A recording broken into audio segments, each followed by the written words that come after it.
He made a concerted effort to appear as if he was attentively listening to this little man.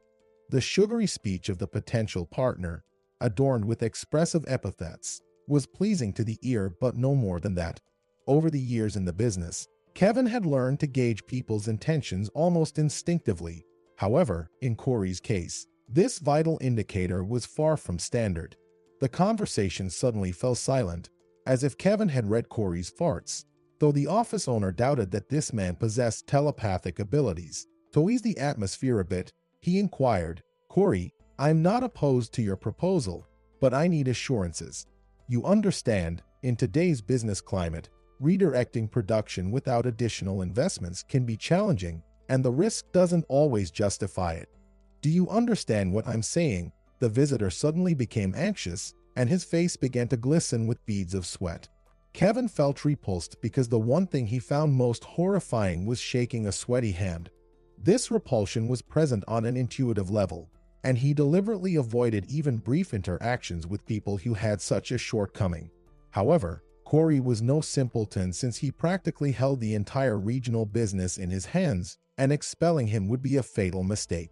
Corey was well aware of the answers to all the questions asked, but he remained silent, savoring the prolonged pause.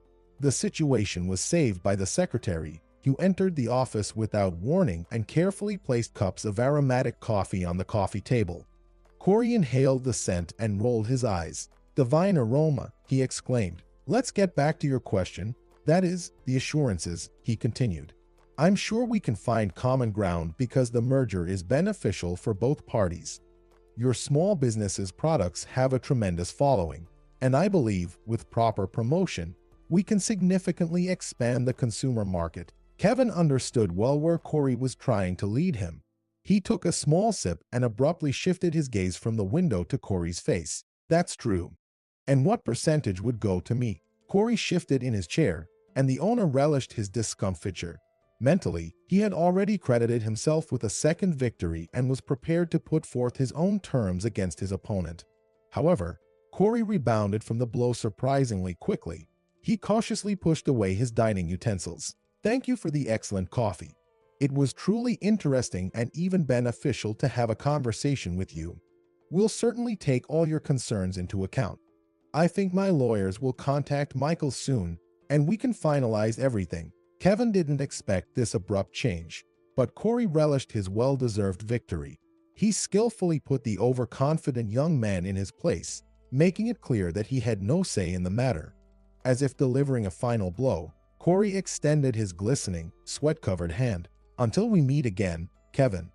Give my regards to your father."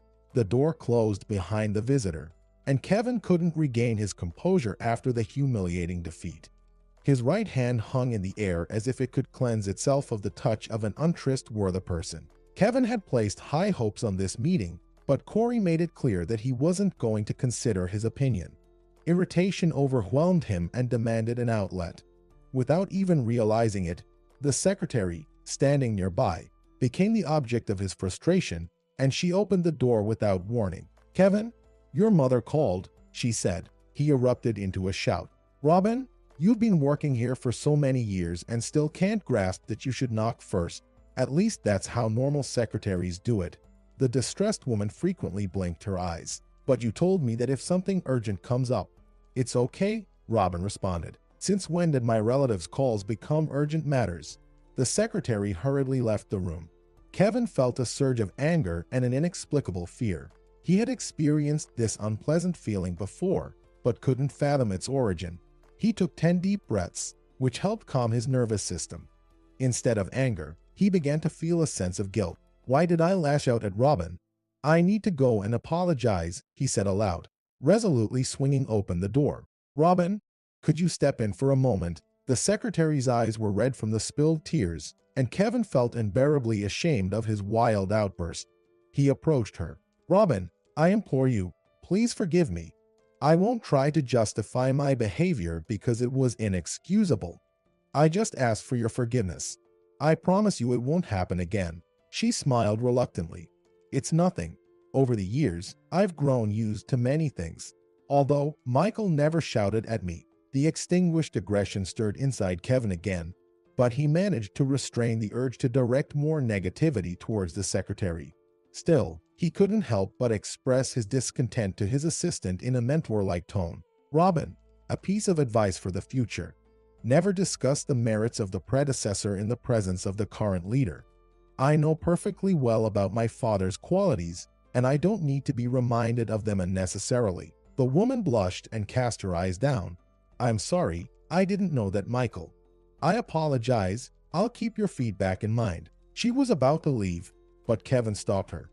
"You mentioned that my mother called." "Yes, Kate asked you to call her back as soon as you're available." "Thank you." He nodded to the secretary, and she quickly departed. He picked up his mobile phone, but didn't immediately dial the familiar number. His anger, flavored with inflated self-esteem, had not yet subsided. He very much wanted to feel like the sole owner of the company. However, his subordinates and partners kept recalling his father, which irritated him the most. He grumbled aloud. "Now, my mother will have something to say. These relatives are getting on my nerves. Kevin, I've been trying to reach you for 2 hours. Dad's condition has worsened again, and he's in the hospital right now. Please come quickly. Derek and Anna are already here." Kevin couldn't resist a touch of sarcasm. "Mom, you could have spared me this. My brother has an uncanny knack for showing up at holidays and funerals first." Kate raised her voice. "Think before you speak. Your irony is entirely out of place right now. Your father is in a critical condition, so I'm asking you earnestly." "Mom, I understand, and I promise to behave appropriately. I'll be at the hospital in about 15 minutes." Upon his arrival in the reception area, he informed Robin, "I won't be here for the rest of the workday, so please reschedule all meetings for tomorrow, or even better, for next week." The sympathetic secretary inquired, "Is there something serious going on with Michael?" "Seems so. Mom said he's in the intensive care unit." Robin covered her mouth with her hand, and her eyes welled up with tears again. Kevin thought how much he would like to have devoted employees like his father's secretary, although he didn't want to think about the fact that he had already found a replacement for Robin. Tension was building up again, and he had some rather gloomy thoughts swirling in his head. Most recently, Kevin had been particularly concerned about how his father would handle his assets. Michael had been dealing with health issues for a long time, but in the past few months, his condition had deteriorated significantly. The older son knew that the time was drawing near when the leadership of the company would pass to him. He didn't even entertain the thought of any other option. The first person he encountered at the hospital was his brother. Derek was smoking by the entrance, paying no heed to the stern sign that read, "Smoking on hospital premises is strictly prohibited." Kevin shook his brother's hand. "Hey, I thought you'd quit smoking." Derek looked away. Couldn't hold out. "Is it really that bad?" "It's still uncertain. The doctors are all huddled together, like some sort of council. They're deciding what to do. As soon as Mom called, Anna and I came right over. I'm aware. Corey held me up, so I couldn't come immediately." Derek scrutinized his brother closely. "You'd do well to keep your distance from him. You know what his reputation is like." Kevin curtly cut him off. "I can manage without advice." His younger brother simply shrugged. "As you wish." The men walked into a spacious hallway where women doctors were waiting. Upon seeing their elder son, Kate rose from the couch, and Kevin gently embraced her. "Mom, please don't cry. Dad has had seizures before. He's a strong man, and the doctors in this hospital are the best. Trust me, everything will be all right." "Oh, my dear, I'm afraid this time it's much more serious." "Mom, let's not make predictions. Let's wait to hear what the specialists have to say." They had to wait for a long time, though minutes felt like hours for the family. Soon after Kevin arrived, a group of doctors in white coats entered the hallway. A tall woman approached them. "Are you Michael's family?" "Yes, doctor. Please tell us about my father's condition." Derek and Anne also stood up, while Kate remained seated, staring into the distance. The doctor surveyed the trio. "Unfortunately, I have no good news. Your father's condition is critical. What's even sadder is that surgery is currently not an option. The patient wouldn't withstand it, so we and our colleagues have decided to observe your father overnight, and then we will decide what to do next." Derek asked, "Can we see him?" The doctor looked at him with disapproval. "Young man, even the slightest agitation right now could lead to tragic consequences. Therefore, there's no question of visiting. If the patient's condition improves by tomorrow morning, then perhaps we'll allow a brief visit. All right, we'll wait until morning. The doctor shrugged. Why put yourselves through this? You should go home. Again, seconds and minutes stretched out slowly. Kevin was nervous and frequently stepped outside. Kate realized that he had followed his stepbrother's example when she caught a whiff of tobacco on him. But scolding her son in such a situation seemed inappropriate to her. She only cautioned them both. Boys, you should smoke less. It won't help your father in any way. Outside the hospital windows, twilight descended when the tall doctor appeared again. Come in quietly, but I can only allow you to spend a maximum of 2 minutes in the room. They donned gowns and shoe covers and followed the doctor into the ward. Michael's face was unrecognizable. Bluish pallor covered his cheeks and forehead, while his nose and chin had distinct contours. Kevin inhaled the medication-infused air, catching a whiff of death in the mixture. His father signaled to his sons to come closer. His voice was weak but determined. Guys, I know you haven't always gotten along, but I implore you to forget all your quarrels, help each other, and don't mistreat your mother. The lawyer has all the documents I've prepared in advance. I want everything to be fair. He closed his eyes and breathed heavily. His facial features became even sharper, and the sons understood that this was their father's final guidance. The doctor whispered, "That's it, go." The brothers watched as their mother leaned over their father. They went out to the hallway where Derek's wife, Anna, also sat alone. From the expressions on the brothers' faces, Anna understood that there was no good news to be expected.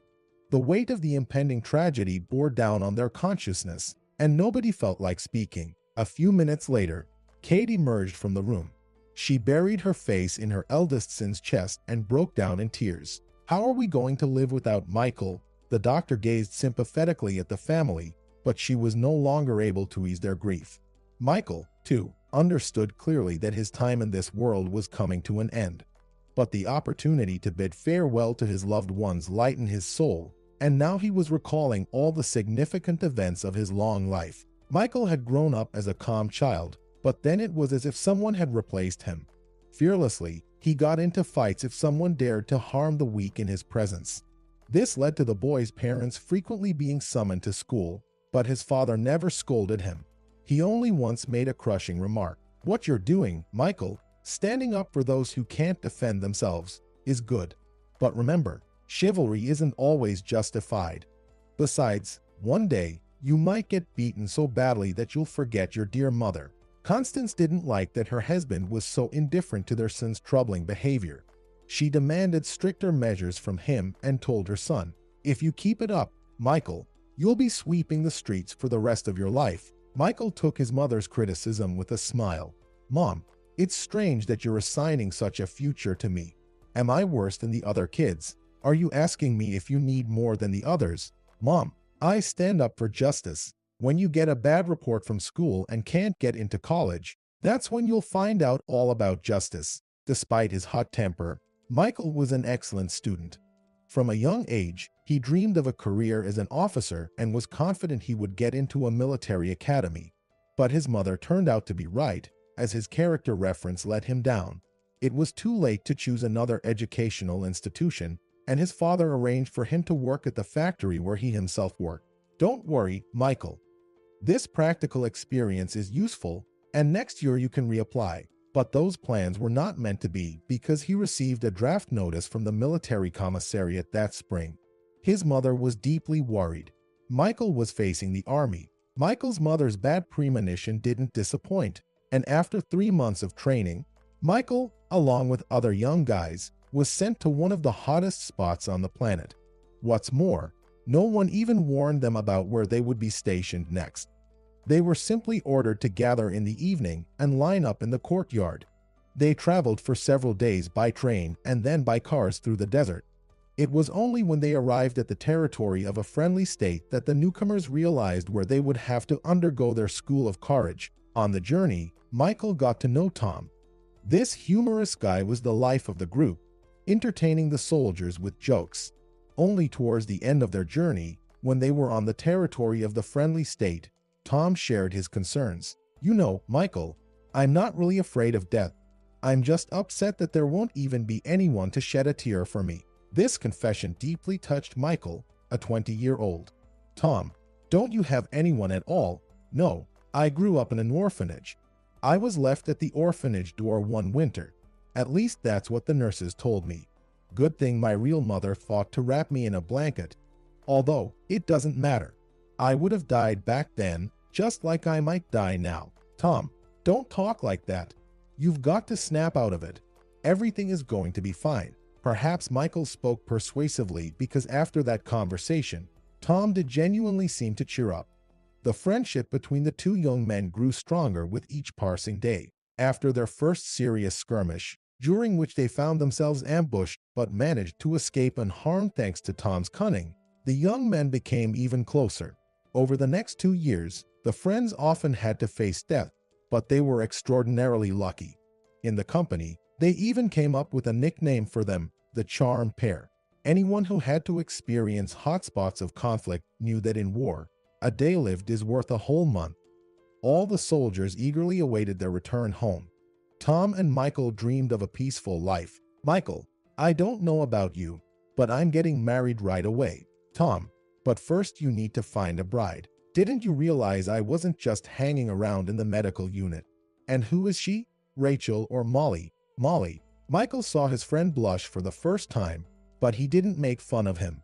Instead, he said with understanding, "It's clear that you're really smitten. It hit me hard, but I'm afraid she might reject me." "Then don't put it off. Someone might snatch the girl away from you." Tom didn't have a chance to talk to the attractive nurse about his feelings because the medical unit was soon disbanded. He was upset about his indecision. "What a fool I am. Where am I supposed to find Molly now?" "Tom, you'll find another girl. Any girl would be happy to marry a hero like you. I don't want another one. You understand?" Michael was more than willing to help his friend, but he didn't know how to go about it.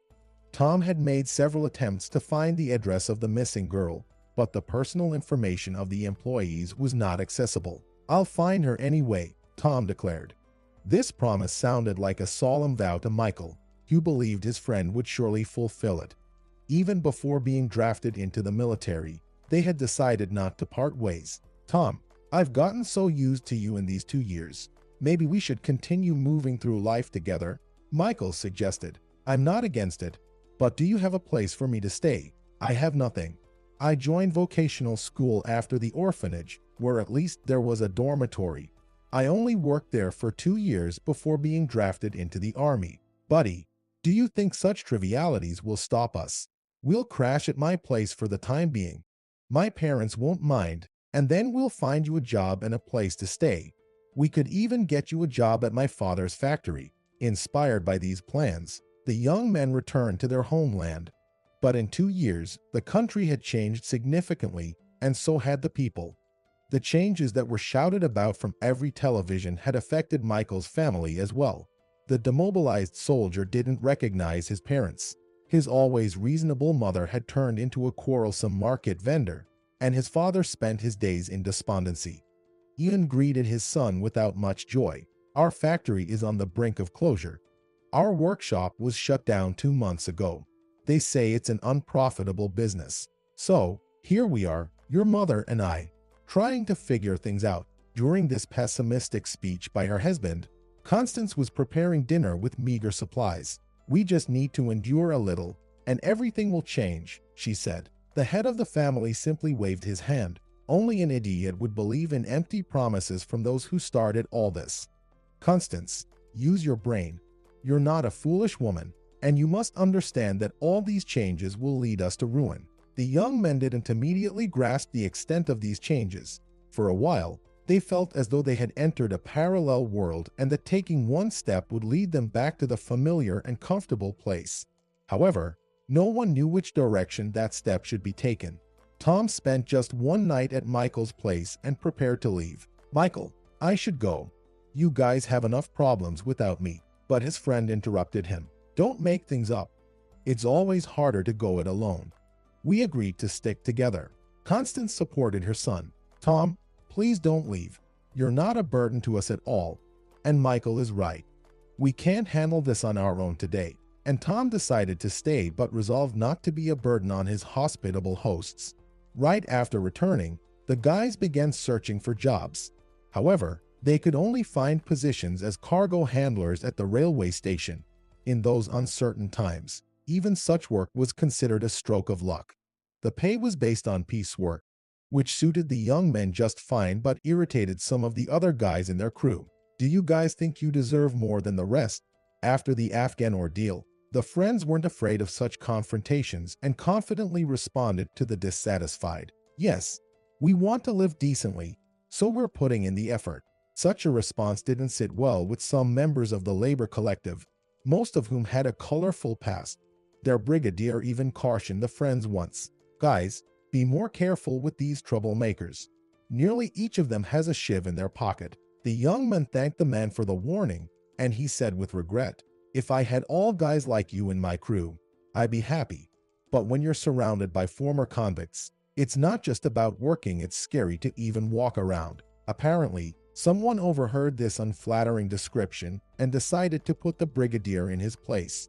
A particularly unruly bunch caused a commotion when the unloading of the wagons was almost done.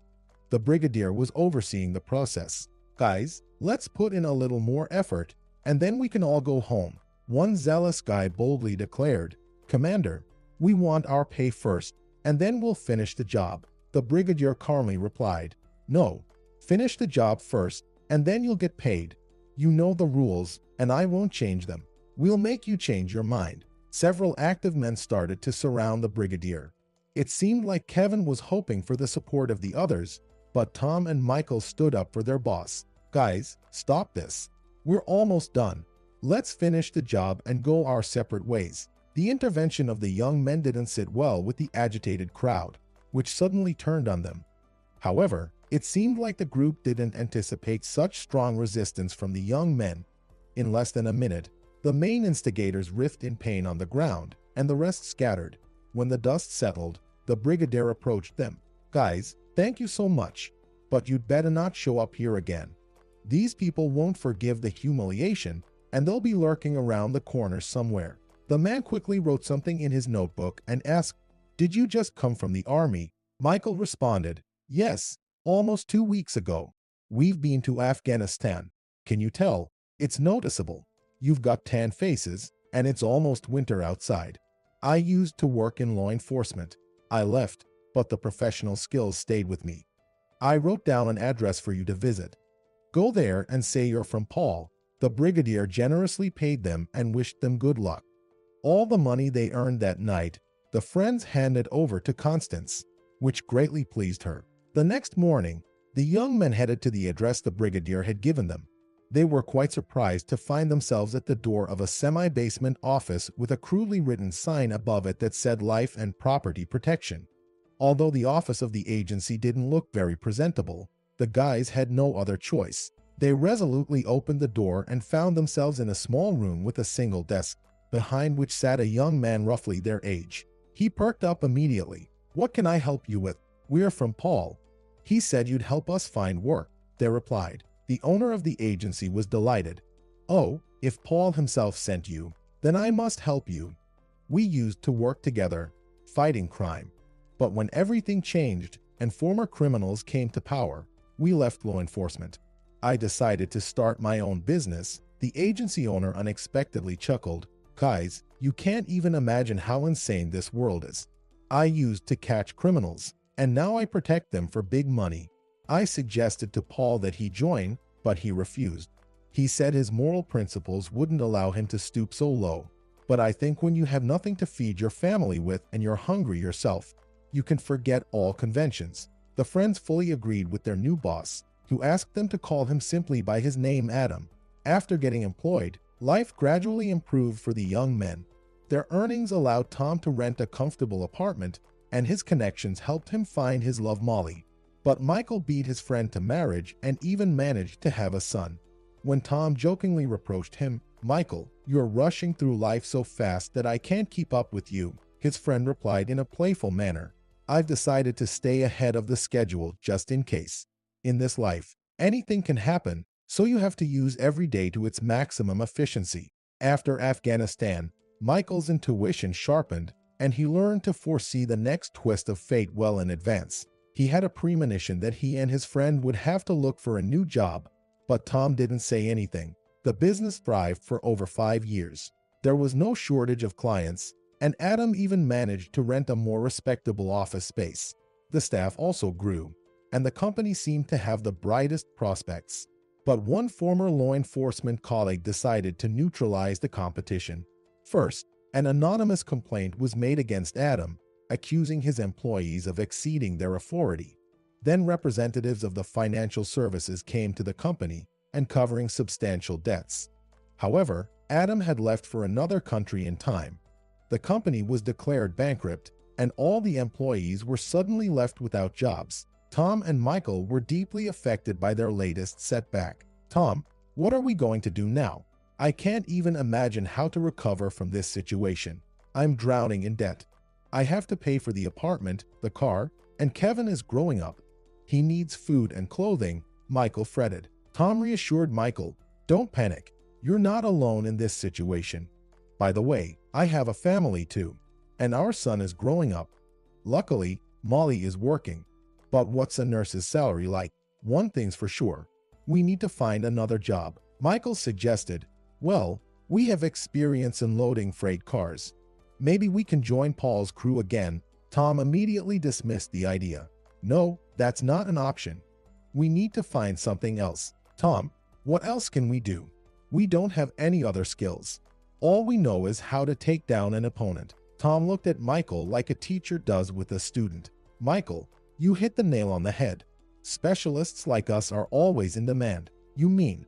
Michael began but hesitated because the prospect of returning to a war zone scared him. Tom asked in the same steady voice, "If you have other options, please suggest them. Understand, we have no other way." They told their wives that they were going to work on a rotational basis and then signed a contract. Before their departure, they received a substantial advance. The contract included a clause that guaranteed a significant payout to the family in case of their deaths. This was a crucial factor that played a decisive role in signing the 2-year contract. Of course, comparing their previous military service with their new mission was not possible. Now, they were real professionals. But they had no choice, and they tried not to be overly heroic to stay alive. When their contract was approaching its end, the friends, out of habit, began making plans for the future, and Tom was always the one to initiate ideas. "Michael, I've been thinking that we shouldn't just spend our money. We should invest it in a profitable venture." "Tom, I've been thinking the same, but there are significant risks, and we don't want to end up losing everything. The competition is fierce, and everything worthwhile seems to be taken." "Agreed, there are risks, but we could, for example, partner with those who already have experience." Michael didn't like this idea. "Yay, and then they'll cheat us as soon as they get the chance." "No, this scenario is definitely not for us." But Tom unexpectedly suggested something that had never crossed Michael's mind. "You're thinking too small, Michael, and you've completely forgotten about your parents." At first, Michael didn't understand where Tom was going with this. "What makes you think I've forgotten? I write to them whenever I can, and I send letters to Kate and Kevin too." Tom chuckled. "I'm not talking about that. Your parents have adapted well to the new value system and have held their ground quite firmly." Michael gasped. "Are you suggesting that we should open a small shop and sell all sorts of things?" "Starting with that, yes. But trading will be much more profitable if we provide customers with a place to grab a meal on site, like a cafeteria." "Exactly." Michael thought for a long time and then exclaimed, "Tom, you're a genius. Why don't I have such smart ideas?" "Because you think too narrowly, and you need to expand your horizons a bit." The young men were filled with a new idea, and they even drafted a basic plan for the near future. However, an unforeseen event occurred. Just before their contract was about to end, their convoy was ambushed. Throughout their service, Tom and Michael had been assigned various tasks, primarily escorting humanitarian shipments. On that day, they were leading a convoy when suddenly, ahead of them, one shell exploded, followed by another. Cries filled the air, and people scattered in search of cover. The friends also rushed to leave their immobilized vehicle, but something exploded right in front of them, and the world plunged into darkness. Perhaps Michael didn't remain unconscious for long, as when he opened his eyes, the mist had not yet cleared. He couldn't hear anything and attempted to stand up, but immediately fell to the ground. At that moment, external sounds broke through, and he distinctly heard someone wheezing nearby. Michael struggled to turn and saw Tom's eyes, but in them was a vast, lifeless void. He began shaking his friend. "Tom, hold on, don't you dare die. We have so much ahead of us. Medics will come soon, and we'll get you to the hospital," Michael urged. His wounded friend forced a faint smile and whispered, "Michael, take care of my family, please." Tom's eyes remained fixed on the blue sky, devoid of any flicker of life. Michael continued to shake Tom's lifeless body, shouting, "Don't leave, Tom. This isn't fair." Unfamiliar people approached and pulled Michael away from his friend. From all sides, there were shouts, and he lost consciousness again. When Michael came to, he found himself surrounded by white walls. From a distance, a female voice could be heard. "He's waking up. Sebastian, our patient is regaining consciousness." Michael struggled to open his eyes and, through a blurry haze, saw the face of an unfamiliar man wearing glasses. "Are you angels?" Michael mumbled. Laughter followed. "You can even joke. That's a good sign." "No, it's too early for you to be talking to angels. You're better off living in this world." Michael spent almost 3 months in the hospital. Upon his discharge, the same bespectacled doctor told him, "You're a lucky man. Your body was riddled with shrapnel. It took us a long time to remove all the metal from you. But there's one troublesome fragment we couldn't extract because of the high risk." Michael had lived with this shrapnel for over 20 years, believing he would live another 20, but it didn't work out. He felt a warm, familiar touch on his hand. He whispered, "Kate, I'm so glad you're here." He wanted to say that he loved his wife very much, but an unknown force lifted him up and carried him somewhere. It felt so light and wonderful that he felt like singing. But suddenly, his flight was cut short, and Michael found himself in an unfamiliar place where everything was green and birds were singing. Hovering above the ground, just like him, was his friend, Tom. "Well, Michael, we're together again.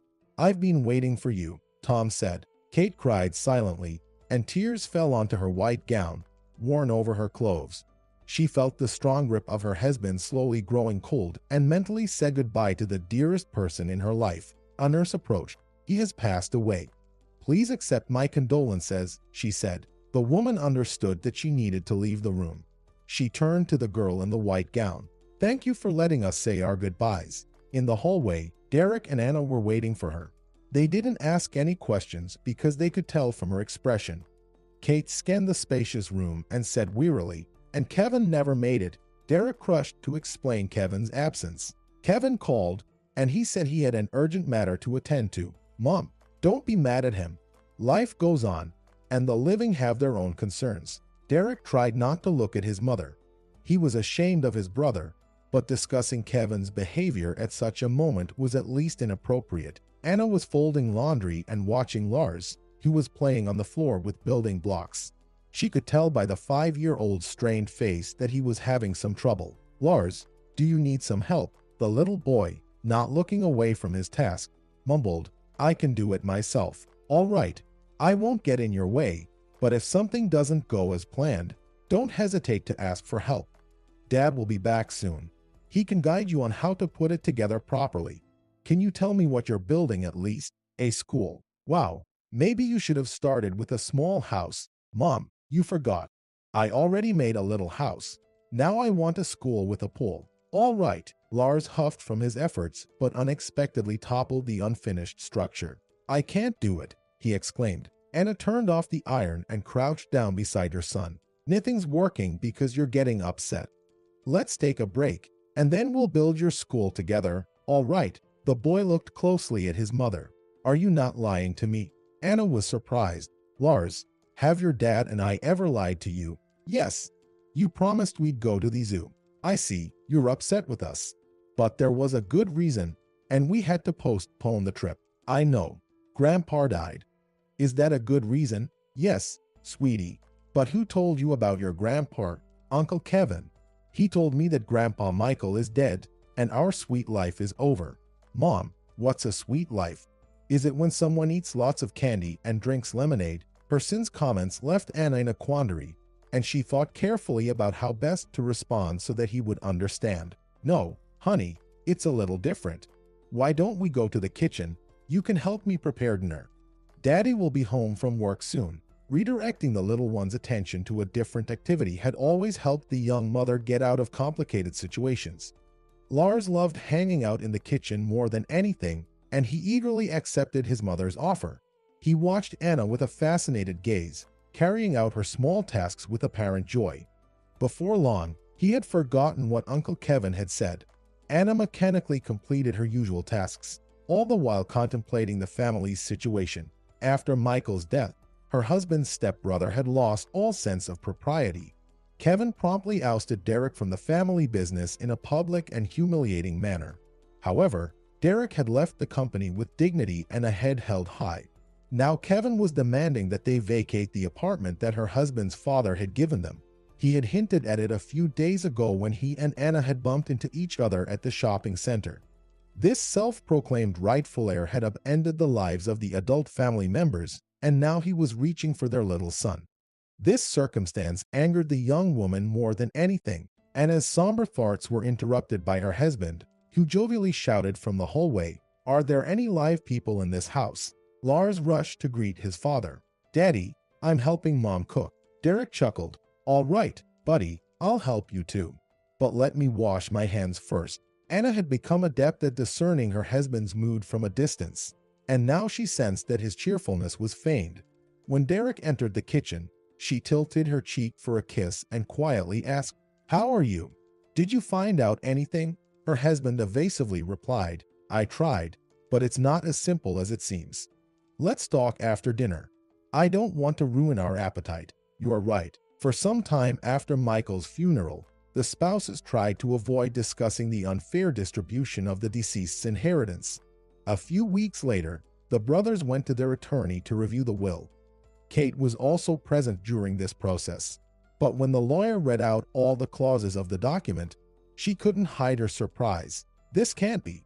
Michael told me himself before he died that he arranged things so no one would be hurt. But it turns out that the company and everything else will go to Kevin, and Derek will only get the apartment," the older son sarcastically remarked. "You're absolutely right, Mom.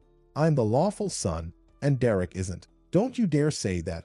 Your dad treated Derek like his own son." Kevin interrupted his mother, saying, "Yet at the last moment, Dad decided to follow the law. Derek has nothing to complain about. I think he should be grateful to our family for everything we've done for him." "Derek, am I right?" Derek couldn't bear it any longer, but he understood that his stepbrother was deliberately provoking him, so he remained calm. "Out of respect for Michael's memory, I won't speak rudely. But, Kevin, don't attribute to yourself the merits of others. You personally haven't done anything for me." "Wow, little brother, if you deny my goodwill toward you, then I'll draw the appropriate conclusions. But not now, because my father's memory is also sacred to me." Kevin emphasized the word "my." The lawyer listened without intervening in the brothers' dispute, but there was something in his demeanor that Kate found unsettling. "Isn't it too early to start fighting for the inheritance? According to the law, you have to wait for 6 months. Derek interrupted his mother. "Mom, I'm not going to ruin my life by fighting over property. My family is far more important to me." Derek left without saying goodbye to anyone, and this didn't escape the attention of the main heir. "I thought he would ask me nicely to let him stay in the company, but he's behaving terribly," Kevin exclaimed. Kate defended Derek, saying, "Kevin, aren't you disgusted with yourself? Why are you humiliating your brother? Derek is right in many ways, and I support him." The man shouted, "Mom, stop calling him my brother. There's no blood relation between us, and I couldn't care less about how Derek plans to arrange his life from now on." Kate didn't say another word. She realized that it was pointless to talk to someone consumed by incomprehensible hatred. Relying on her life experience, she believed that over time, differences would be resolved, and the brothers would find solutions that worked for both sides. She left the lawyer's office without looking back. Kate was overwhelmed with worry, and she decided to consult with Anna. Derek's wife. The mother-in-law shared the details of the conversation and added at the end, Kevin was difficult to get along with even in childhood. Perhaps his personality makes it hard for him to find a life partner. Maybe he's seething with anger from loneliness. Anna didn't say anything at the time, but she thought Kate might be right. Living with such a person was unbearable, but what worried her the most was that after the death of his father, Kevin seemed to take it out on their family. He was consumed by an insatiable thirst for revenge.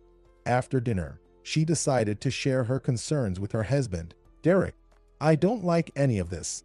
Maybe we should leave and go far away from here. Anna, I can't leave my mom alone with Kevin. He's seeking revenge not only against me but against her too. Where does all this anger come from? He's always hated me, even when I was very young when my father died. But I remember how Kevin welcomed me. He gave me pepper juice. I almost died, and we had to call an ambulance. Of course, my father punished Kevin, but it only spurred him on to do more mischief. Derek had never talked about his brother's childhood actions before, and it horrified Anna. That's barbaric. My Pua, you've been through so much. Yes, I've had my share, but I don't like to dwell on it. Bad relationships with siblings are common in childhood, and there are many reasons for it. But I can't understand why Kevin is behaving this way now, especially when he's already inherited everything according to the will. What more does he want? Anna, even I don't understand this myself. I didn't want to tell you this, but I have the impression that my brother is bent on completely destroying me. Derek, that's why we need to leave. Think about Lars. Imagine that Kevin has already told the child that he'll throw us out on the streets. This news caught the men off guard. He remained silent for a while, gazing out of the window as if collecting his thoughts. Anna knew that in such moments, it was best not to disturb her husband. After a brief pause, Derek spoke thoughtfully. Well, he can't throw us out on the street. All the documents for this property are in order. But even if something were to happen, we have my father's apartment. What concerns me more is something else. Anna looked her husband directly in the eyes and asked, do you also think there's something wrong with the will? Derek looked away and said, I don't even know what to think. But in his final hours, my father was lucid and talked to us. He said he'd arranged things fairly for us, but the content of the will says something entirely different. Anna embraced her husband and said, Derek, don't be upset, but Kevin is right in a way. He's Michael's biological son and, therefore, the legal heir. I don't exclude the possibility that Michael had this in mind when he talked about fairness. Derek, I don't care about this inheritance at all. Let Kevin enjoy his wealth. But, Derek, you invested a lot of your time and resources into the company. Aren't you hurt? Derek didn't want to admit to his wife that he was upset about everything that had been happening lately. He didn't tell her about how his stepbrother was demanding money from him that their late father had once given him without any obligation, to buy a car and an apartment. Anna, I'm thinking about visiting my mom tomorrow. Would you like to come with me? We can bring Lars. Grandma will definitely be happy to have such a guest. Derek, you are wonderful. You know, there's something I want to ask Kate. I also want to ask her a few questions. This conversation brought some clarity and reassured the couple. Before going to sleep, Anna checked on her son and mentally wished him sweet dreams. As she lay in bed, she thought about how lucky she was to have a husband like Derek. Sincere and strong individuals like him were rarely encountered. Kate decided to visit her eldest son. She was well informed about the company's affairs as she had managed the company's finances for a long time. However, her husband's illness had demanded her constant presence, and she had to leave her beloved job. She didn't inform Kevin about her visit, confidently walked into the reception area, nearly bumping into the secretary. Robin, nice to see you. Is the boss available? The secretary looked around, a bit flustered, and didn't respond to the chief's mother immediately. Yes, he's in, but Corey is with him. Kate was surprised, as her late husband hadn't held this man in high regard. I wonder why that adventurer has come. Robin mumbled something incoherent again. The unnatural lethargy of the usually energetic secretary raised the widow's suspicions. She approached her, scrutinizing her face intently. Robin, what's going on with you? You don't seem like yourself today. The secretary couldn't hold back her tears and began sobbing on Kate's shoulder. Kevin fired me. Today is my last day here. He has already hired a new secretary. Look, I've packed my things. Don't cry, Robin. I'll try to resolve this matter right away. Without knocking, she pushed the doors open. Kevin jumped in surprise. Mom, why didn't you let me know? Corey, too, startled by the unexpected visit, quickly cleared some documents from the desk. He stared wide-eyed and said, Kevin, I think it's better to postpone our conversation to a more convenient time. I won't get in your way. Clutching a folder of documents to his chest, Corey retreated towards the door. His method of moving backward wasn't very graceful, and Kate couldn't help but smile. On parting, she wished the persistent visitor all the best. Corey, I'm sorry for interrupting your conversation. Corey also responded with a smile. It's okay, I understand. After all, family should come first. Kate made sure the door was securely closed and then approached the desk, where her son sprawled indolently. Kevin had already returned to his usual state of confidence and provocatively asked, What brings you here, Mom? I hope you didn't come to check up on me. Kate tried to ignore her son's challenging tone. If you're trying to annoy me, it's not working. I'd also like to remind you that you've taken this seat prematurely. You should have shown more restraint. It's only been a short while since your father's funeral, and you're already establishing your own rules in the company. I have every right to do so. You were present during the reading of the will, so there's no place for emotions here. Kate fell silent, fixing a penetrating gaze on Kevin's face, making him shiver. Mom, what's wrong with you? I'm looking at you and thinking, can this audacious person really be my son? Mom, could you choose your words more carefully? After all, your son is now the head of the company. That's not a given. The young man loomed over his mother, his eyes flashing like lightning. What do you mean by this? He asked. Just that I have serious doubts about the authenticity of that document your lawyer read aloud, she replied. The woman got up and decisively walked towards the door. Kevin, stop.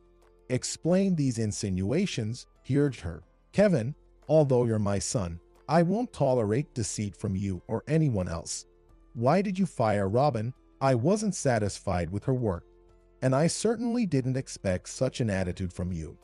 A different, normal mother would be happy for her son, but you've said all kinds of nasty things to me. If the truth repulses you, then I genuinely pity you, Kevin. I also want to remind you that you have no right to make unilateral decisions regarding the future of our company. If you're planning to make a dubious deal with that scoundrel Corey, Derek and I will oppose it. She headed for the door and felt her son's hostile gaze piercing her back. It was only at the very exit that her simple maternal instinct prompted her to turn around. Kevin, I'll ask you nicely. Stop this. Hatred and malice will not lead to anything good. You might end up consumed by these feelings. In the reception area, the secretary anxiously awaited Kate. Hope still flickered in her tearful eyes as she asked, Kate, what did Kevin say? I'll help you find another job. Kate reassured her, noticing that the woman was on the verge of tears once more. Robin, get yourself together.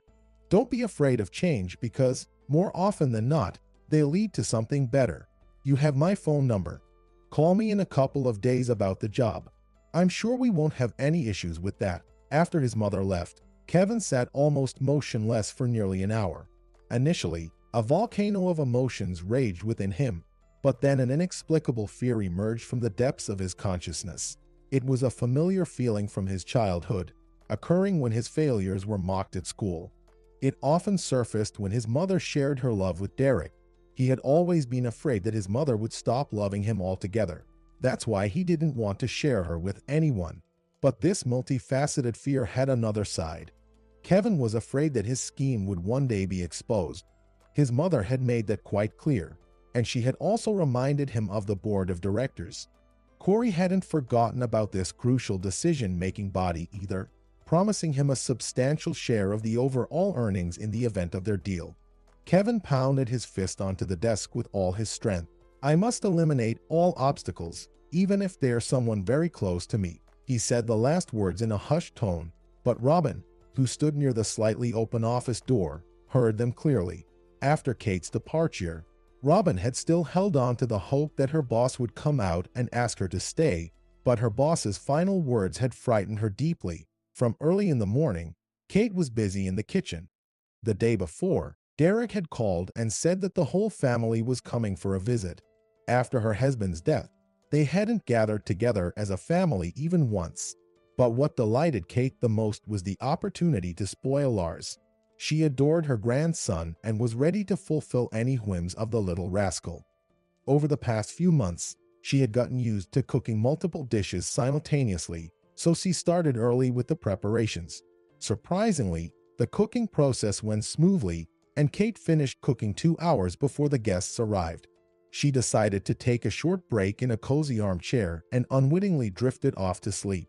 However, during this hour of rest, her slumber brought back distressing memories from her past. The very first memory that resurfaced was her husband's return after a long business trip. Kate wasn't the kind of woman who blindly believed her husband's words. When Michael informed her that he had found work in a neighboring country and would be away for 2 years, she immediately sensed he was lying. Michael's father also didn't believe his son. Since he couldn't discuss delicate matters with his own wife, he shared his concerns with his daughter-in-law. "Kate, Michael is deceiving us. I know about this kind of shift work. Tell me, does an employer give such a generous advance payment in advance? That's one fact. And another is the duration. The guys from our neighborhood go on shifts, but the most is for half a year. Yet here, it's a whole 2 years. So I put it all together and realized that Michael and his buddy ran off somewhere, likely to a war zone." Just hearing that word sent a shiver down Kate's spine. "Ian, but it's illegal in our country," Kate replied. "Kate, don't you know that when someone really wants something, they'll always find a loophole? In other words, I'm convinced our boys are out there.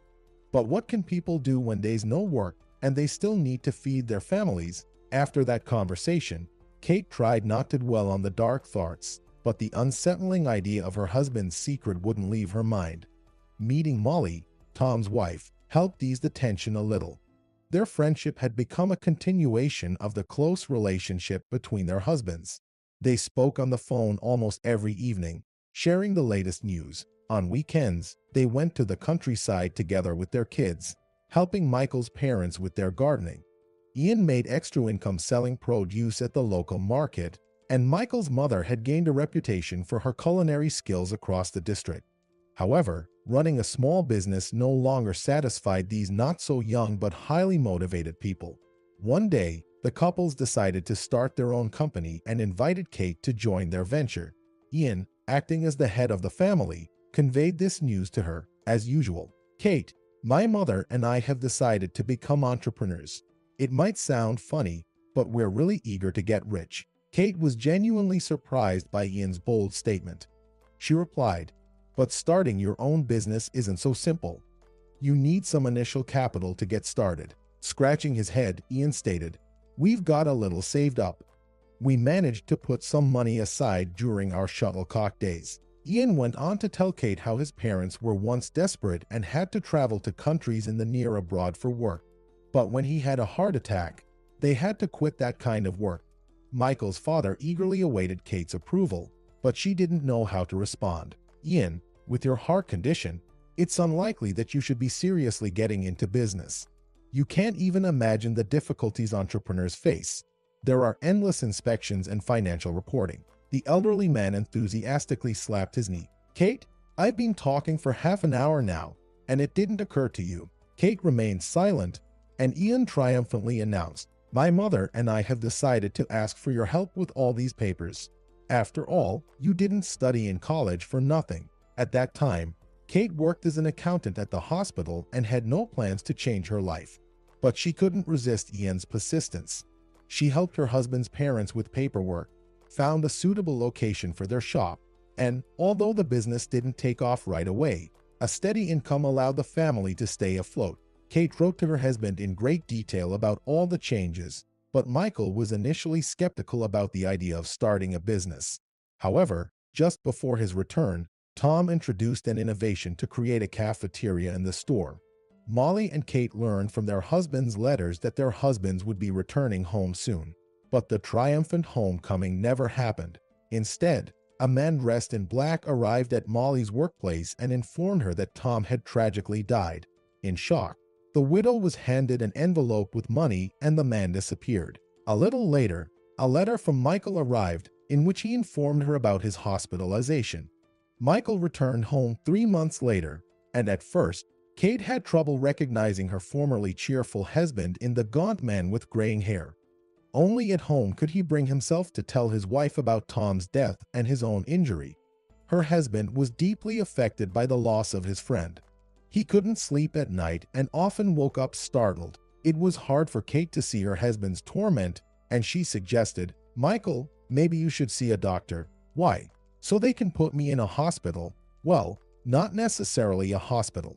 They might prescribe some medications to help with the nightmares. I can handle it on my own," Michael replied. Michael told his wife about his friend's final request, and together they helped the young widow. Little Derek spent most of his time with them. Despite their assistance, Molly found it challenging to raise the child on her own, which is why she transferred to the infectious diseases department. "Kate, they pay well there. Of course, there are risks, but if you follow all the safety protocols, the risk of infection is almost nil." But apparently, Molly overlooked something, because during a flu epidemic, she fell ill herself. For several days, she hid her condition, afraid of losing her income. She took tablets to lower her fever, which was discovered one day by Kate. "Molly, what kind of pills are you taking?" Her friend waved her hand dismissively with feigned nonchalance. "It's nothing serious, just a slight fever." "Molly, isn't it dangerous for Derek? Maybe it would be better for him to stay with us for a few days until you're feeling better." "Kate, you're right. An extra layer of caution won't hurt." Michael brought Derek to their home, but 3 days later, Molly was reported missing from work. A phone call from an unfamiliar woman came through. "Sorry to bother you, but Molly didn't show up for work this morning. You're friends with her, so do you happen to know where she is now?" Kate hung up and called her husband. "Michael, something's wrong with Molly. I'll stay with the kids, and you should go check on her. I have a bad feeling about this." Michael found his friend's wife unconscious. It appeared that Molly had gotten up in the morning, preparing to leave for work, but had collapsed near the bathroom. Michael promptly called an ambulance, and she was rushed to the hospital. However, despite the doctor's efforts, they couldn't save her, and Molly passed away on the 4th day, never regaining consciousness. The doctor helplessly shrugged. If she had sought help earlier, it might have turned out differently, but the infection had already progressed to a generalized form. Unfortunately, it's often our own recklessness that gets medical professionals in trouble. Just like Tom, Molly had no relatives. She, too, had grown up in an orphanage, dreaming of becoming a nurse. She had saved many lives but succumbed to a common infection. It was difficult to accept this truth, but life went on, and little Derek needed parental love and care. By mutual agreement, Michael and Kate took custody of the child. Initially, they had considered adopting him, but it would have required changing Derek's last name, something Michael refused to do. It's not right to strip the boy of his heroic father. Tom deserves to have his son carry on his name.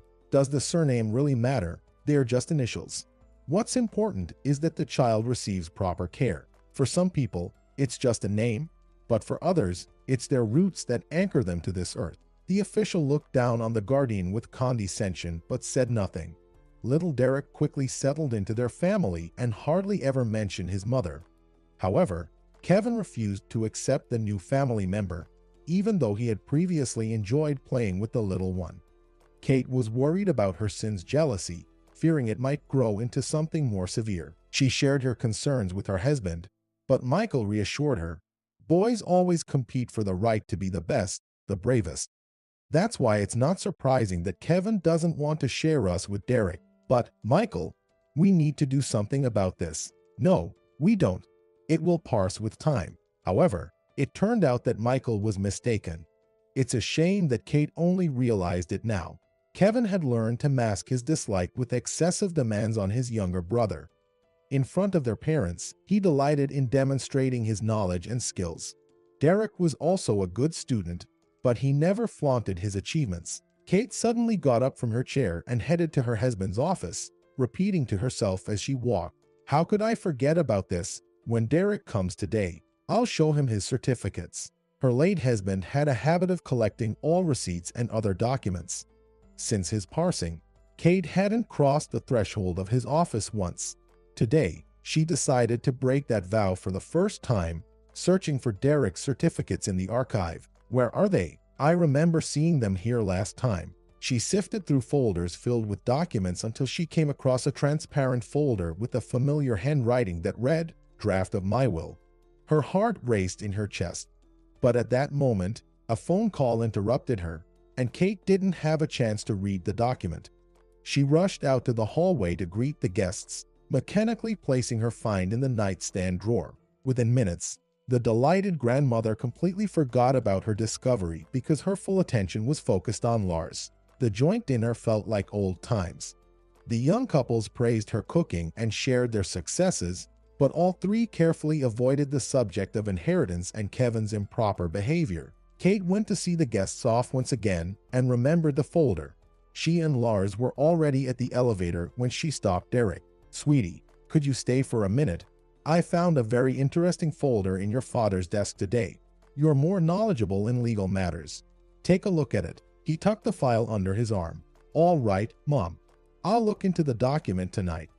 Thank you for dinner, and thank you both." She stood at the apartment's threshold, listening to the elevator descending.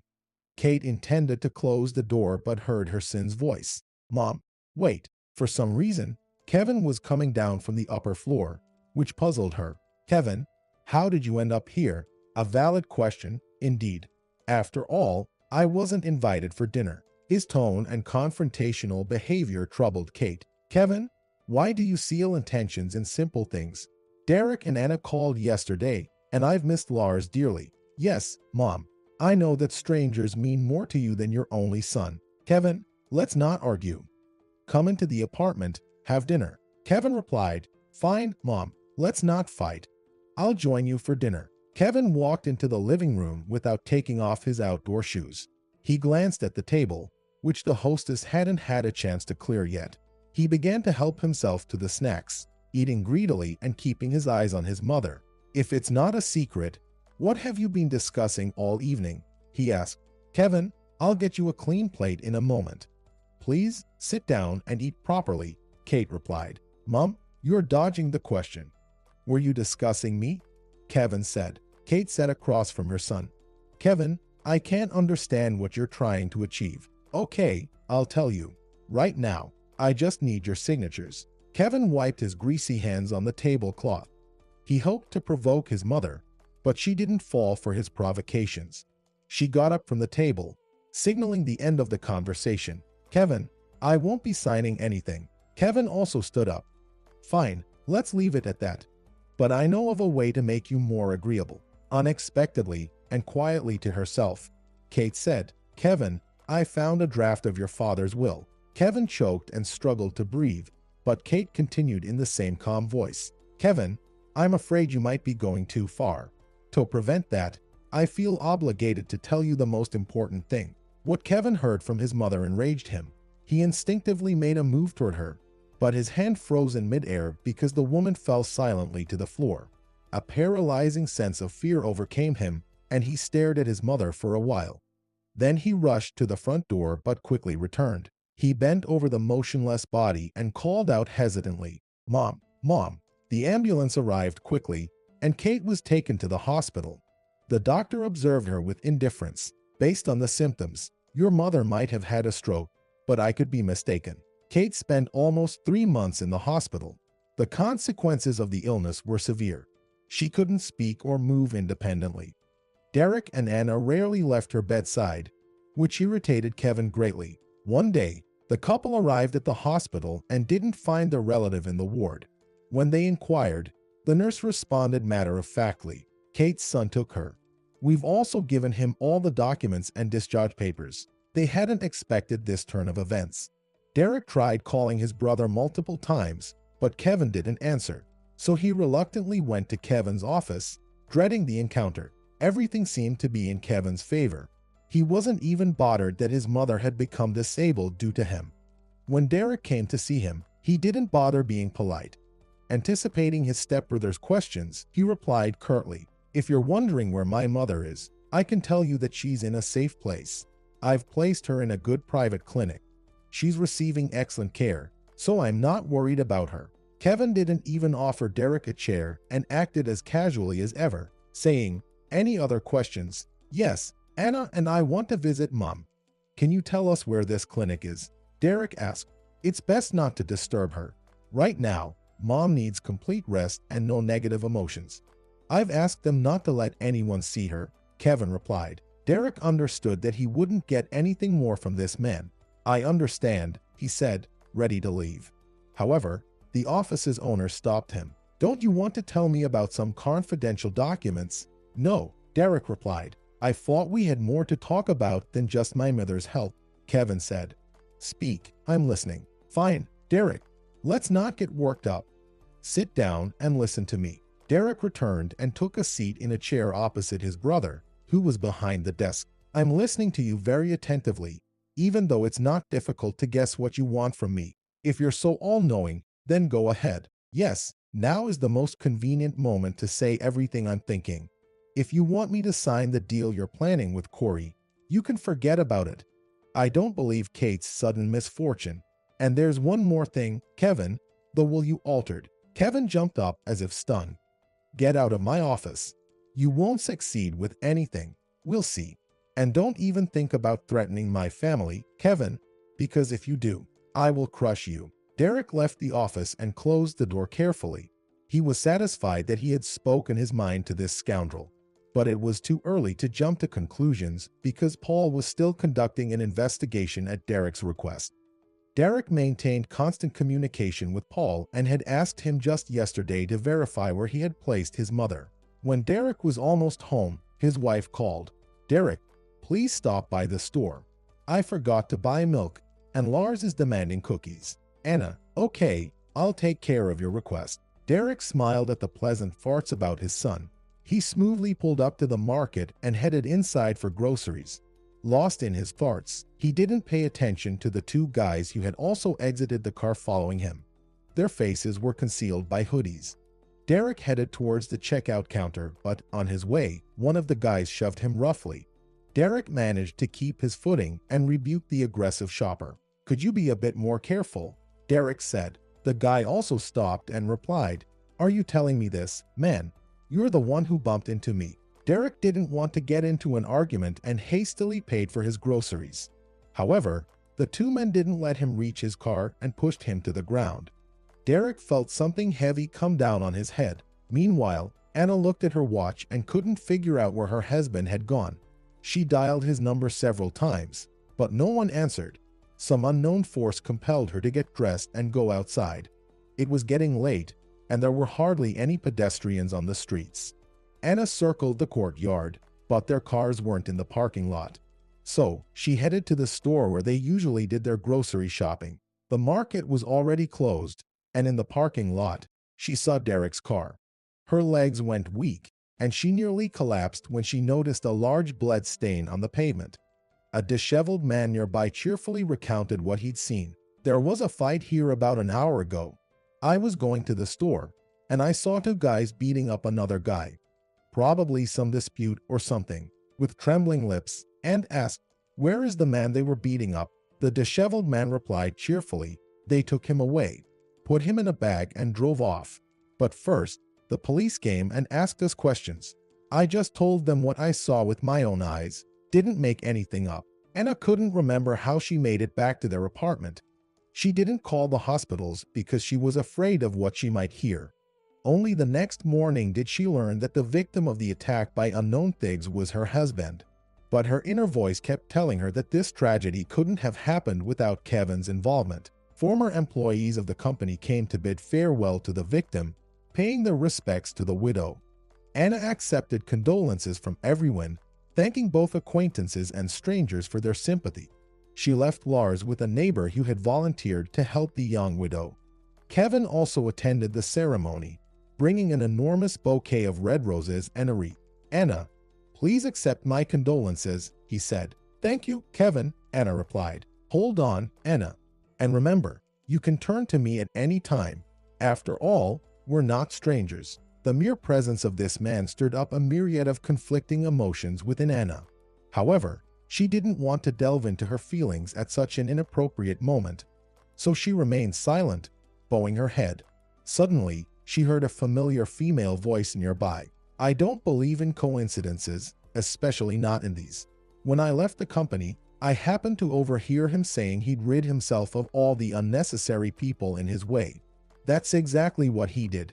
First, his mother, and now his brother." The female voice was fading away, and Anna turned. She saw Michael's former secretary, Robin, in conversation with another woman. Forgetting all decorum, Anna hurried towards them, catching a fragment of their conversation. "It's all unclear with the will and family ties," the woman said. Anna grabbed Robin's hand, her voice trembling. "Robin, please, stop." The woman looked around anxiously and then at the widow. "Did you want to ask something?" "Yes, I'm sorry, I overheard your conversation, and I'd like to know." Robin held her hands up. No, you must be mistaken. I don't know anything." Robin linked arms with a friend, and they quickly headed towards the exit. However, the women hadn't gone far when Kevin appeared. "Anna, are you okay?" "No, everything's fine." "What were those ladies telling you?" "Nothing, but I saw you talking to them." "Kevin, since when do I have to report to you?" She had just managed to shake off her late husband's brother's pursuit. Returning home, she began thinking not about how to move forward in life, but how to uncover the truth. Anna understood that for now, Kevin was restrained mainly by their mother. Once she was gone, he might achieve what he desired. Of course, after that, Anna and Lars would likely hold no interest for him. But what if not? What if his hatred was so intense that he decided to rid himself of Derek's son too? She had spent the entire night contemplating this.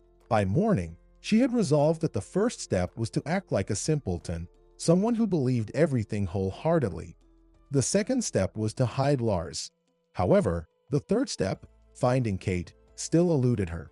Anna wasn't sure how to pull it all off. Lars was too young to be left with anyone for an extended period, and there simply wasn't a trustworthy person she could entrust her son to. Or was there? Anna gazed out of the window, thinking back to about 7 or 8 years ago. She used to have a best friend, a real sister, with whom she shared all the joys and sorrows that young girls have. They met at college and never parted ways after that. Anna felt she had found a sister. Kristen said the same. However, after just a year in college, Kristen had declared, "No, this quiet life is not for me. My soul craves adrenaline." Anna had laughed at the time. Where else do you need more adrenaline? You're constantly stumbling into adventures, and if adventures don't find you, you create them yourself. Kristen playfully raised her finger. "See, my physics teacher used to say if gravity worked so relentlessly, I'd be walking on the ceiling all the time." Anna felt a pang of sadness that they would see each other less, but she understood that Kristen needed her space. Kristen was like the wind, impossible to contain within 4 walls. Kristen had made up her mind to become a rescuer, and Anna tried to dissuade her. "You don't understand how dangerous that is." "Well, it's dangerous to walk down the street too. What if a brick falls on your head?" "Sure, that's possible, but it's a pure accident with a 1 in a million chance. In your case, you'd be deliberately venturing into the depths." Kristen mysteriously smiled. "Let me tell you more. I won't only venture in, but I'll always come out victorious." Their friendship grew stronger with each passing year. In their 3rd year of college, Anna met Ben, and she was smitten. They had a fantastic love story that sparked from their very first glance. Anna then introduced Ben to Kristen. Ben couldn't take his eyes off her. She was so different from Anna. Kristen was bold and daring. After a week, with her characteristic bluntness, Kristen said, "Anna, you need to understand me. Ben isn't your type. You two will get bored together. You won't last long." To this, Anna confidently replied, "This time, Kristen, you're wrong. Ben and I will always be happy together." "No, I'm not wrong. I'm sorry, my friend, even though I know you won't be able to forgive me. Ben and I have submitted our marriage application. You see, Ben and I are alike, both a bit crazy. But you're different. You enjoy creating a home, comfort." Anna covered her ears with her hands. "Stop. Don't you dare say such things, you. And I thought of you as my friend. Leave. Never come near me again, and I'll tell everything to Ben. Kristen attempted to say something more. Anna, you'll thank me later. Get out. Kristen left, and Anna grabbed her phone. Ben, hello.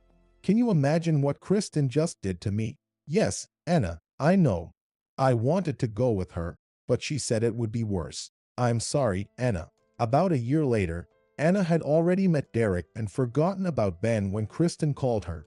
Anna wouldn't have answered the phone, but the number was unfamiliar. Hello, Anna. Hello, it's Kristen. What do you want? I just wanted to talk. We have nothing to talk about, and don't call me again. Anna knew that her relationship with Derek was a million times better than with Ben. She understood that she should be grateful to Kristen, but she couldn't help it. Kristen had betrayed her. She knew that even after all these years, Kristen would never refuse to help her, and Kevin would never think of where to look for Lars. She took her phone. Kristen had called from a new number, so her old one probably wouldn't answer. Still, she decided to give it a try. Hello, Kristen. Anna. Anna, what happened? How do you know something happened to me? You know I always know everything. Anna smiled through her tears. Kristen had always said that, justifying her phenomenal intuition. Yes, I know. Kristen immediately interrupted her. Anna, are you crying? Give me the address. I'll come right away. That was all Kristen, as if they hadn't had these years of no contact. Anna gave the address and then added, Kristen, make sure no one sees you. There was a moment of silence on the phone, and then Kristen responded. This is getting interesting. Anna paced slowly from one corner to another. She hadn't taken Lars to daycare today. She simply had no strength. Kevin probably wouldn't keep such a close watch on her right now. He was likely convinced that she was overwhelmed with grief and couldn't think straight. Anna felt exactly like that. But she had a son, and she had to ensure his safety. She was determined to find out who was responsible for Derek's death and expose them. She had no doubt that it was Kevin, but her certainty meant little to everyone else. Less than an hour later, the doorbell rang. Anna rushed to it, peered through the peephole, then quickly opened the door and practically dragged Kristen inside. Kristen immediately embraced her. While I was on my way, I checked the news. Please accept my condolences. Thank you, Kristen. I'm holding on by a thread. They were chatting quietly in the kitchen, and neither of them noticed when Lars appeared in the kitchen. He, as any polite child would, cheerfully said, Hello. The women jumped, and Anna quickly picked up her son. Sweetie, I didn't even hear you wake up. I woke up. So, what's for breakfast? And who is this lady? Anna sat him in his chair. This lady is my friend. A real one. Yes. Kristen looked at Lars with interest. She didn't have any children. She reached out her hand to Lars. Nice to meet you. My name is Kristen. Lars shook her extended hand. I'm Lars. Then Lars remembered something, looked at his mother, and his eyes began to fill with tears. Anna hurried to him. Sweetie, I'll make breakfast right now. While Lars was waiting for breakfast, he got to know Kristen. Where do you work? I'm a lifeguard. The boy's eyes widened. A real one. The kind that saves people. Exactly, that's the one. I have lots of pictures on my phone. Do you want to see them? Very much. Kristen moved to the couch with him and started showing him the photos. Lars was absolutely fascinated. When I grow up, I'll become a lifeguard too. Anna turned to him. But just a few days ago, you wanted to be a pilot. The boy didn't hesitate. I'll be a pilot lifeguard. Kristen smiled. Do you know what kind of training is needed for that? I'll get ready for it. Well, first of all, you'll need to be in excellent health. You'll need fresh air, swimming in the river, and all that stuff. Lars looked puzzled at Kristen. Where do I get all of that? I have a place like that. Honestly, Lars, what do you think about all of us going there tomorrow to check it out? Lars raised both of his hands. I'm in. What about Mom? And Mom, of course. Kristen had already told Anna that her parents lived about 100 kilometers from here. It was a relatively large village, and many people brought their grandchildren, so Lars wouldn't draw much attention. Anna also needed to go along. First, it wasn't safe here, and second, what if Lars didn't like it there and didn't want to stay? Kristen, how can he be without me? Oh, come on. There are plenty of nannies there. Plus, the neighbors have a 6-year-old granddaughter. Sure, There might not be a lot of winter activities, but her dad will build them a sled, and they'll come up with something. Well, it's a bit inconvenient. Kristen laughed. Oh no, just not with my parents. Anna didn't argue any further. She had heard a long time ago that Kristen's parents were kind. Even when she got into a fight with the local agronomist and broke his nose, they didn't scold her but stood up for her and eventually proved that the guy was harassing her. Kristen always said, "Even if I become a drunk and a homeless person or end up in jail, I know for sure that my parents will always be there as far as it's possible." The next day, as usual, Anna took Lars to daycare. She had brought a large bag over to Kristen's house the day before. She had no intention of leaving Lars at the daycare. On the contrary, she planned to use the daycare as a cover to leave Lars with Kristen while she would go to the other side and get into Kristen's car. The bag was weighing her arm down, and she had stashed all the documents she had found at home. While spending a couple of days in the village, she intended to study and read, maybe find something interesting. They were welcomed like family, and Anna found it very hard to smile. Diane, seeing her struggle, took her aside. "Kristen told me everything. Keeping that grief inside you is harder on both you and your son. Do you really think he doesn't feel it? So, here's what you should do. Go to the river, sit there, cry if you need to, and then come back." Anna looked at her in surprise. "What about Lars?" The elderly woman smiled. "What about Lars? Look how much fun he's having with his grandpa. They're already sketching out the sled run they're going to build. Go, we won't upset Lars." Kevin paced around his office, trying to comprehend Anna's disappearance. He should have pressed her right away, conducted a thorough search at home. He would have found everything immediately. Yet, it didn't happen.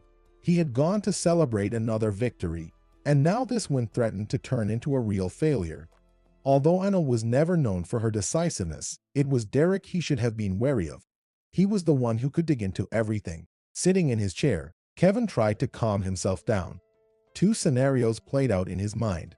Either Anna knew something, and she was hiding because of it, in which case she might just stay put, worrying about herself and her son, doing nothing about it. This scenario was not too bad, but it would still bring some concerns because his peace could be disrupted at any moment. The second possibility was that Anna just wanted a change of scenery following her husband's death. It was a more plausible scenario, resembling the truth. However, he found it hard to believe. After all, Anna was Derek's wife, and there was Derek's son as well. Kevin wished more than anything that this life would not remind him of Derek in any way. It seemed that none of the options suited him. This meant one thing. He needed to find Anna. He needed to search diligently so that the much-feared 6 months wouldn't pass. Of course, she was a nobody here, but there were so many bets. Where should he start? At 6 o'clock in the mall's parking lot, he thought aloud. Shutting down, he rubbed his hands. Today, they would search Derek's apartment, and he was sure they'd find something. He practically rushed through the room. Everything was becoming even more complicated, and he was now convinced that Anna knew something. Had she managed to figure it all out, or did she just grab all the documents from the desk for no reason? Suddenly, Kevin stopped. Maybe there was no folder in the first place. Maybe they just decided to scare me. He liked the thought, but he needed to check everything. Yesterday, the caretaker of his mother had called, mentioning that she had started saying strange words. He needed to visit her. He could only get there in 3 days. As he drove on the road that led to one of the nearby villages, he couldn't help but think that it would be better if his mother passed away before she could talk properly. When he had taken her to the country caregiver, he had truly hoped that her condition wouldn't improve. But what if she did? He hit the steering wheel forcefully, causing the car to swerve, and with some difficulty, he managed to regain control. "I need to be more careful. It could lead to an accident." His mother received him with a perfectly lucid look, and to be honest, it sent shivers down Kevin's spine. So, he was right all along. He needed to get rid of his mother too. Maybe he could give this woman some money. He looked at the woman with kind eyes. No, she wouldn't be able to. After spending some time with her, pretending to care and asking about the changes in his mother, he prepared to leave. He leaned in to kiss her on the cheek, but the woman mumbled, and he heard it clearly. "I know everything." Kevin straightened up sharply. "Yes, You've done a tremendous job. I believe that doctors should take over from here. In a couple of days, I'll come to pick up my mother. Goodbye." He left without giving the woman a chance to say a word. She wanted to tell him that during those 3 days when he didn't call, Kate had made significant progress. She was already speaking many words. Granted, not very clearly yet, but there was progress. Anna and Kristen exchanged glances. "So, what are we going to do?" "Let's go there and figure it out on the spot," Kristen said resolutely, striding toward the house from which Kevin had recently departed. Anna was frightened, but Kristen was already knocking on the door. On the day Diane had sent her to the river, Anna had walked for a long time on the white snow. She had created some intricate trails, shed many tears, and had second farts. But when she returned home, she realized that she had genuinely lightened up. Dinner was already being prepared at home. Anna suddenly remembered that she had been surviving on just coffee for the past few days, and her growling stomach confirmed it. Lars was so tired that he fell asleep almost immediately after leaving the table. Anna sat down on the floor and emptied all the papers from her bag that she had brought with her. She sorted through them one by one, rereading the file labeled "Will Draft." Yes, the way the draft was written completely confirmed not only their suspicions but also resembled something Michael would decide. A person who had drafted a will couldn't have made such significant changes afterward, especially considering he had never had any arguments with Derek. Anna was starting to put all the papers back into the file, simultaneously thinking, "Where could I hide all of this for now?" when another piece of paper fell onto her lap. It stood out in color compared to all the other papers. Anna initially thought it was just some random sheet. She picked it up and unfolded it, her eyebrows rising. "This can't be," she muttered. Kristen staunchly refused to stay home. "Anna, you might disappear without me," she said. "But what about Lars?" She glanced at her son, who was eagerly assisting Gerald with something, weaving or knitting. In fact, over the few days they had been there, Lars hadn't left the man's side. Anna was even slightly jealous. "Why would I disappear? Anna, don't argue. Lars will be fine with his mom and dad. It's so wonderful when they don't pester me about grandchildren." How could Anna argue with that? Besides, she felt much more at ease with Kristen by her side. That evening, a family meeting was held. Gerald placed a sheet of paper in front of him. "So, what do we have?" They deliberated for a long time, talking and thinking. Finally, Diane said, "If he's hiding his mother, it means she knows something. If he's decided to hide her, then most likely she's getting better. Does that make sense?" Anna nodded. "Yes, I thought about that too. Then it means we need to rescue her. To do that, we need to find her, or even better, bring her back." Anna sighed. "Where should we take her? It's clear she needs medical attention." Gerald smiled. "Well, didn't Kristen tell you anything? Actually, my wife worked here as a paramedic for years." Anna looked at them in disbelief. "So, are you suggesting bringing Kate to your place? But you barely know me, and that's quite a significant favor." Anna wanted to cry, but Diane placed her hand on Anna's. "Anna, we're all human beings. People should help each other." Anna immediately burst into tears, and Kristen said, "Even if we find her, how can we bring her?" Diane smiled. "It's simple. I think we need to turn to Nathan." Kristen flared up. "Mom, are you on about this again?" The woman innocently looked at her daughter. "What are you talking about, Kristen? It's just that Nathan has a spacious car. Besides, Nathan will never refuse to help you." Anna looked at Kristen with interest. She hadn't asked her a single question about Ben. Kristen correctly interpreted her gaze and shrugged. "We didn't get married. The day before the wedding, I caught him with another girl in our bed. I'm shocked. Nathan turned out to be a very pleasant young man. They didn't go into details, and he didn't ask too many questions. He was now sitting in his car about 500 meters away from the cabin to avoid being seen by Kevin. He was waiting for a call." The caregiver looked at Kristen and Anna in astonishment. "Who are you?" Anna rushed to Kate, who recognized her, tried to smile and say something but seemed very agitated. Kristen moved closer to the woman. "We're taking Kate with us.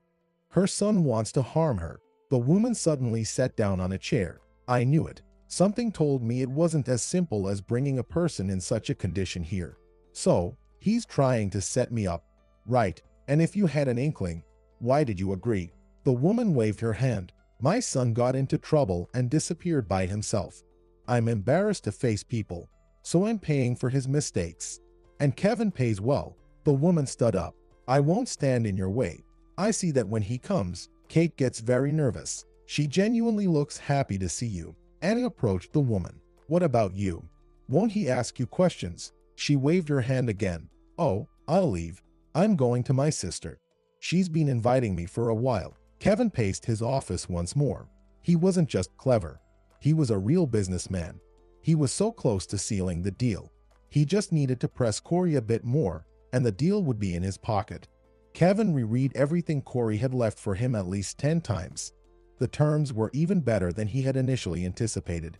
Now he would track down Anna and her son, squash them like bugs, then deal with the mother to ensure she wouldn't stand in his way or say anything unnecessary, and finally, conclude the deal with Corey.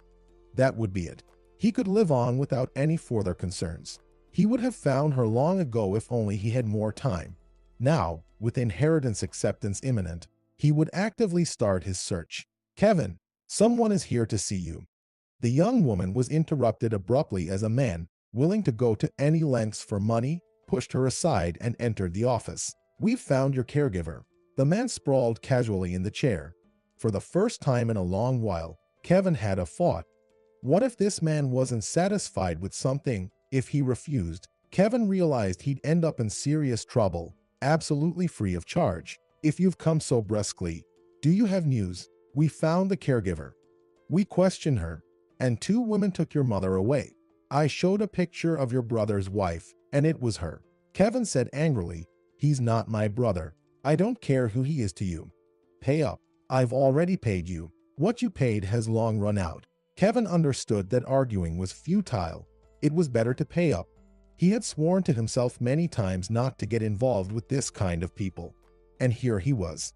He understood that only individuals like them could resolve the issues that constantly arose, all of which went against the law. Kevin consoled himself with the fact that his relatives had simply given him no choice. Everyone knew he was meant to be the sole and undisputed heir. None of them had any right to even a cent that belonged to Kevin, and that ownership dated back long before his father's death.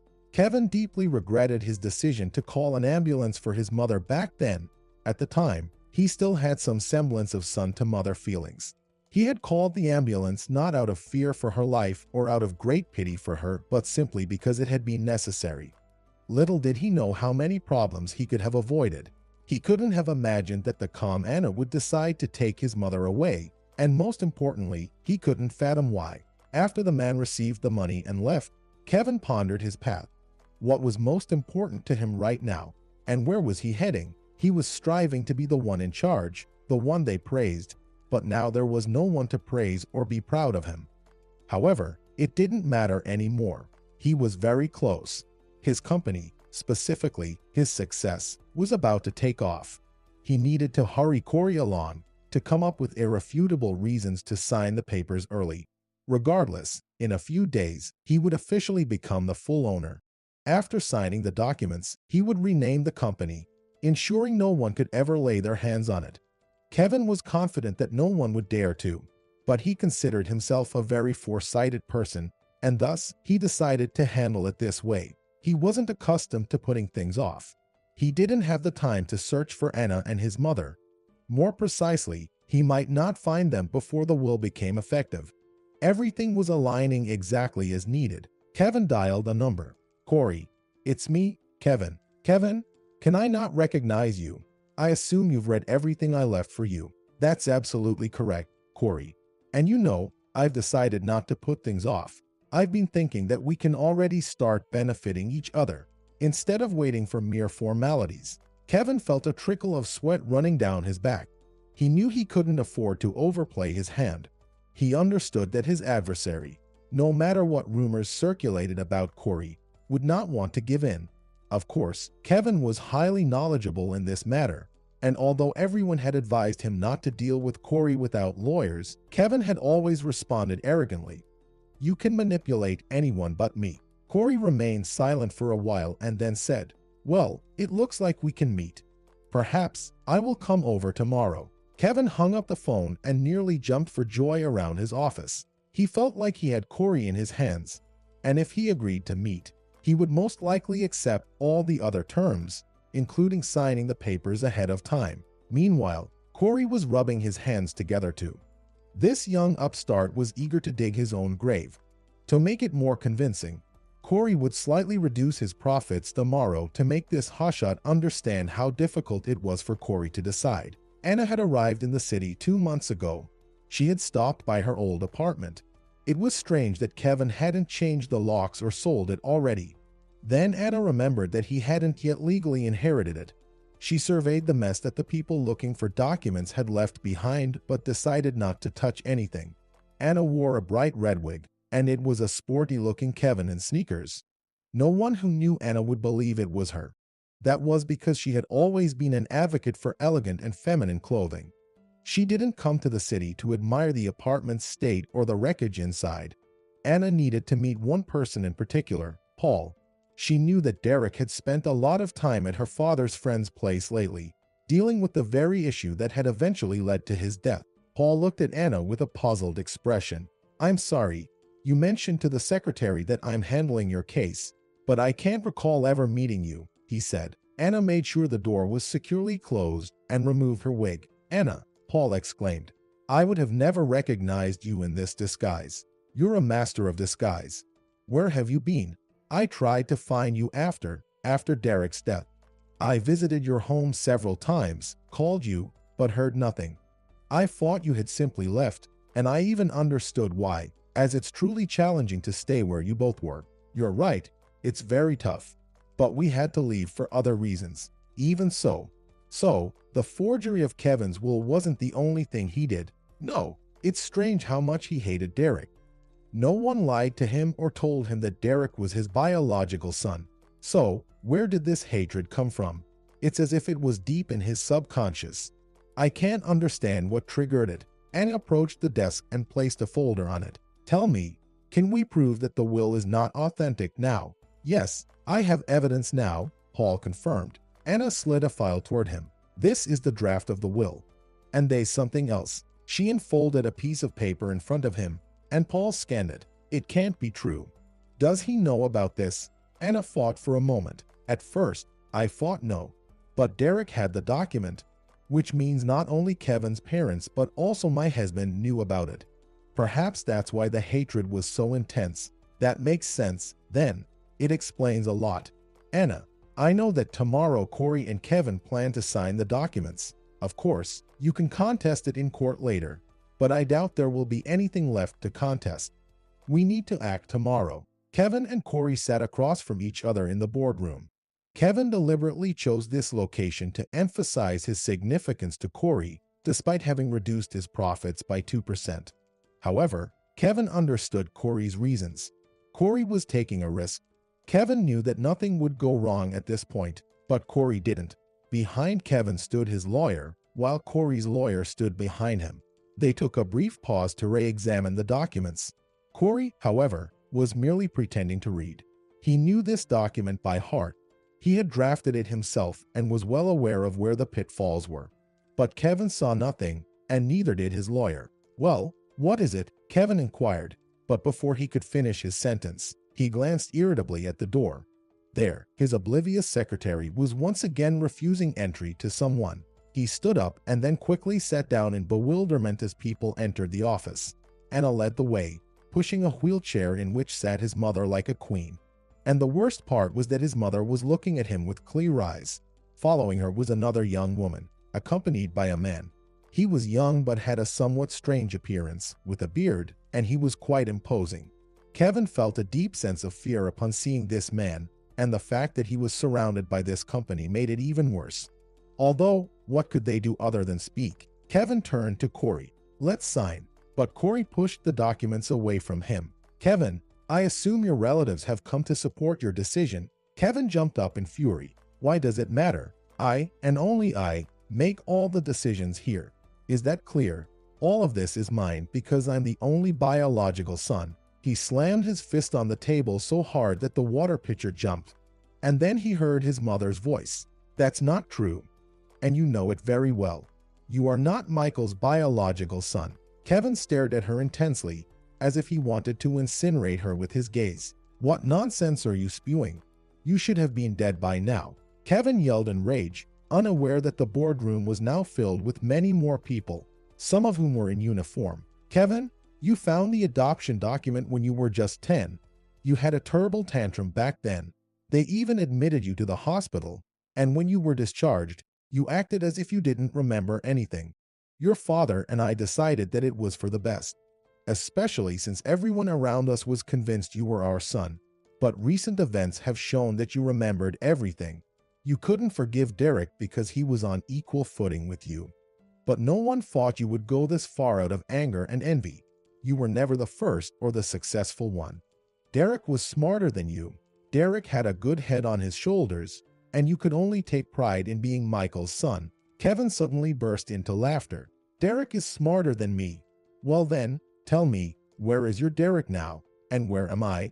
And you, dear mother, you survived only by some chance when you weren't supposed to." Kate gazed at Kevin attentively. "I knew it was you, but deep down, I held on to hope that I was mistaken." Anna was crying, and Kevin finally noticed that the room was filled with people. Even the employees of the company were crowding in the doorway. The only person missing was Corey.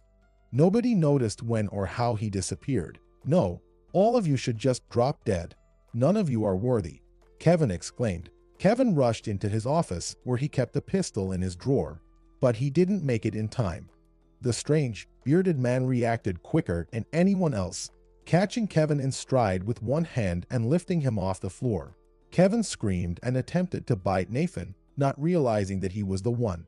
But his efforts were in vain, and within a minute, they had taken him away. Kate wearily said, "If Derek were alive, he would have taken charge.